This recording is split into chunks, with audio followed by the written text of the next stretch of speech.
안녕하세요, 로미입니다. 이번 시간에는 자존감 높이는 방법 그 첫 번째로 비교에 대해서 말씀드리려고 합니다. 기존 영상 댓글들에 보면 자존감을 어떻게 높일 수 있는지 다른 사람하고 자꾸 비교가 되는데 이걸 어떻게 해야 될지에 대해서 문의를 해주시더라고요. 제가 아무래도 말을 좀 당당하게 하는 편이다 보니까 굉장히 자신감 있어 보인다 라고 말씀들을 하시더라고요. 그런데 사실 저도 정말 자존감이 낮았었거든요. 정말 저는 노력에 의해서 자존감을 높인 케이스예요. 그래서 여러분들도 이런 방법을 시도하셔서 그냥 흘려듣지 마시고 한번 적용해 보시기를 추천드리고요.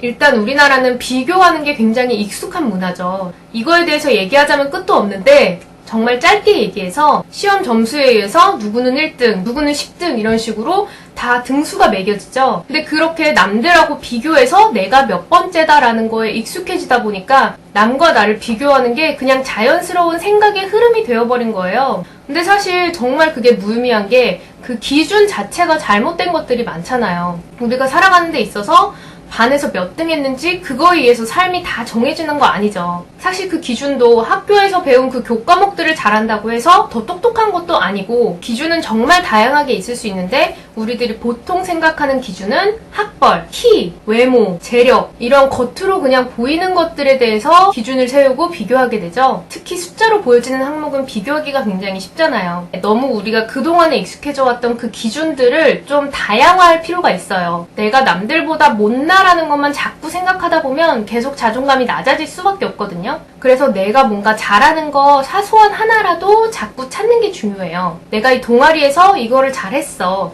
내가 이런 취미생활을 했을 때 잘하는 게 있었어. 이렇게 소소한 성공 경험들이 쌓이다 보면 내가 이것도 할 줄 아네? 내가 이것도 잘하네? 라는 자신감이 조금씩 붙으면서 이제 다른 것을 할 때에도 그 자신감을 가지고 더 적극적으로 더 기분 좋게 더 성공 확률을 높여줄 수 있는 거죠. 그런데 보통 많은 사람들이 무조건 큰 곳에 소속되고 싶어 하죠. 물론 용의 그룹에 들어가는 것도 중요하지만 그들 사이에서 꼬리가 되어버리면 나보다 잘난 사람들을 자꾸 보면서 나는 이것도 못하는데 쟤네들은 이렇게 잘하는데 이렇게 자꾸 위축이 될 수밖에 없어요. 그런데 차라리 뱀의 머리가 되어보는 경험을 많이 하다 보면 나한테 이런 재주가 있었나? 하다 보니까 이거 좀 할만하네? 이렇게 비교를 역으로 이용해서 내가 생각보다 남들보다 잘하는 게 있구나 이런 거를 자꾸 만들어야 되거든요. 근데 그냥 수동적으로 내가 주어진 것들만 하다 보면 그런 성공 경험을 겪기가 굉장히 힘들어요. 왜냐면 자꾸 틀리는 문제들만 보고 학교 성적, 학점 이런 것만 보다 보면 난 진짜 루저다. 나 왜 잘하는 게 하나도 없지? 이런 생각만 자꾸 하게 되는 거죠. 그러면 그런 성공 경험을 어디서 만들 수 있을까요? 정말 사소하게 게임을 하면서도 얻을 수 있죠. 근데 그 게임 하나에만 너무 집중하게 되면 그거를 다른 데에 적용하기는 힘들잖아요. 그래서 좀 다양한 시도들을 해보는 게 필요하고요. 그래서 제가 그동안 얘기해온 다양한 경험이 이런 자존감을 높이는 데에도 충분히 영향을 미치는 거죠. 그리고 처음에는 내가 못하는 줄 알았는데 하다 보니까 내 재주가 있는 경우들도 있거든요. 그래서 한 번 해보고 포기하기보다는 내가 이쪽에 관심이 있다, 해볼 마음이 있다라는 것에 대해서는 좀 여러 번 시도를 해볼 필요도 있는 거고요. 예를 들어서 제 지인은 축구를 굉장히 좋아하는데 잘하는 팀에 가면 잘하는 사람들끼리 서로 패스하고 나한테는 공유할 기회가 없으니까 막상 공유 왔을 때 실수를 자꾸 반복하고 위축되게 되는 거예요. 근데 반면에 좀 본인보다 실력이 낮은 축구팀에 들어가면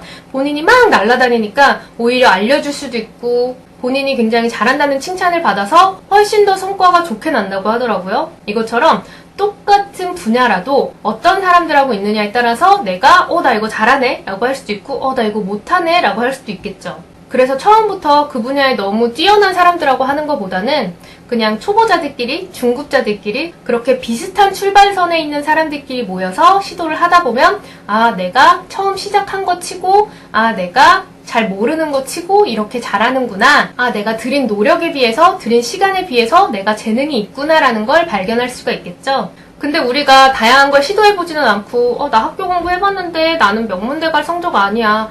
나 취업 준비해봤는데 계속 떨어져. 그냥 이거에만 집중하면 나 진짜 못났네. 나는 왜 이렇게 잘난 게 없지? 이렇게 자꾸 우울해지고 비교하면서 쟤는 저 대기업에 갔는데 나는 못 갔네 이런 생각만 하게 되겠죠. 그런데 사실 비교를 하자면 끝도 없는 게 제 지인 중에 서울대학교 박사과정임에도 불구하고 본인은 해외 유명 대학을 나오지 않았기 때문에 경쟁력이 없다라고 얘기를 하더라고요. 근데 그렇게 치면 우리나라에 경쟁력 있는 사람이 얼마나 되겠어요. 그것처럼 비교 대상이 누구냐에 따라서 나의 행복도, 나의 만족도, 나의 자신감이 굉장히 달라지거든요. 일단 내가 생각보다 굉장히 좋은 위치, 좋은 환경이라는 거를 인식할 필요가 있어요. 예를 들면 저랑 똑같은 대학교, 똑같은 회사, 똑같은 연봉인 친구가 있어요. 그 친구는 주위에 잘 사는 친구들도 많고 더 높은 연봉을 받는 친구들도 많아요. 그러다 보니까 쟤네들은 돈도 더 많은데 쟤네들은 우리보다 월급 훨씬 많이 받아 이렇게 비교를 하면서 우리 회사 되게 안 좋다? 난 너무 싫어. 이런 불평들만 하게 되는 거죠. 그런데 반면에 저 같은 경우에는 고등학생 때 지역에서 좀 어려운 동네로 가게 됐어요. 그래서 주위에 보면 소득 수준이 아무래도 낮은 사람들이 많이 생긴 거죠. 물론 이 지인들만 있는 게 아니라 훨씬 좋은 연봉, 훨씬 좋은 회사에 다니는 사람도 많지만 그런 환경에 있는 사람들을 가까이에서 보니까 나 정도면 되게 만족하고 살아야 되는 거구나. 이 사람들은 훨씬 많은 시간이라고 훨씬 고생을 하는데 훨씬 적은 돈을 받고 일을 하고 있는데 나는 정말 감사하면서 살아야겠구나 라는 생각이 든 거예요.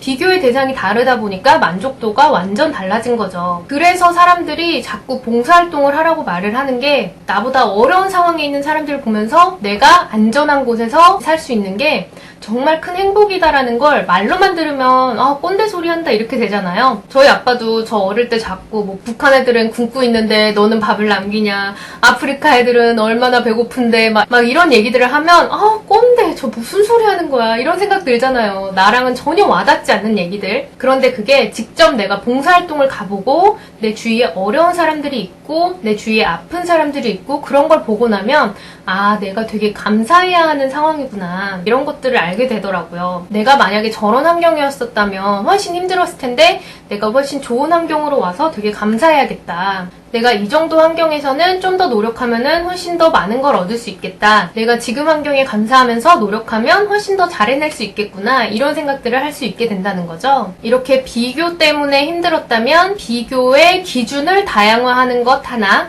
그리고 비교의 대상을 다양화하는 것 하나 이렇게 두 가지 방법을 적용시켜서 내가 그렇게 못난 사람이 아니다. 나는 잘하는 게 생각보다 있다라는 걸 스스로 내 몸이, 내 무의식이 반응을 하게끔 해야 돼요. 본인을 자기 자식이라고 생각하고 긍정적인 칭찬? 너 이거 잘해, 이거 해봐 이렇게 복돋아줄 필요가 있어요. 물론 부모님께서 굉장히 칭찬을 많이 해주시고 표현을 많이 해주시는 분들은 그런 경험들이 많겠지만 사실 우리 부모님 세대들은 그 칭찬을 많이 해주는 분들이 좀 적죠. 별거 아니지만 그렇게 내가 잘했던 작은 활동들에 대해서 기록을 하고 나의 개인적인 자기소개서나 이력서 이런 파일을 만들어서 내가 그동안 잘한 것들, 내가 그동안 이런 것들에 흥미가 있었다. 이런 내용들을 쓰다 보면 내가 보다 보니까 이런 것들을 잘하는구나.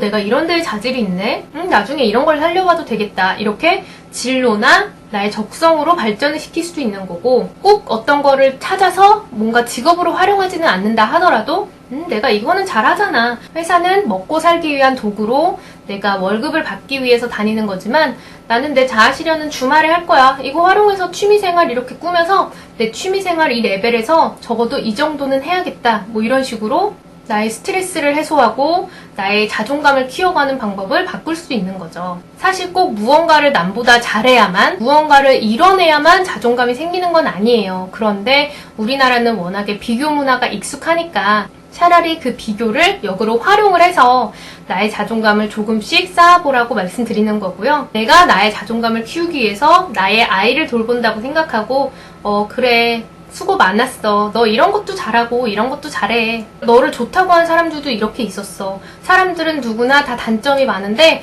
나는 그거 단점에 신경 쓰기보다는 내가 잘하는 거에 더 신경 쓸 거야. 이렇게 본인이 잘하는 것, 본인이 좋아하는 것에 칭찬 많이 해주시고 자존감을 조금씩 올려가는 데에 반영하셨으면 좋겠습니다. 영상 도움 되셨으면 댓글 달아주시고요. 반응이 괜찮으면 자존감을 올리는 것과 관련해서 다음번에 다른 내용으로 또 찾아뵙도록 하겠습니다. 시청해주셔서 감사합니다.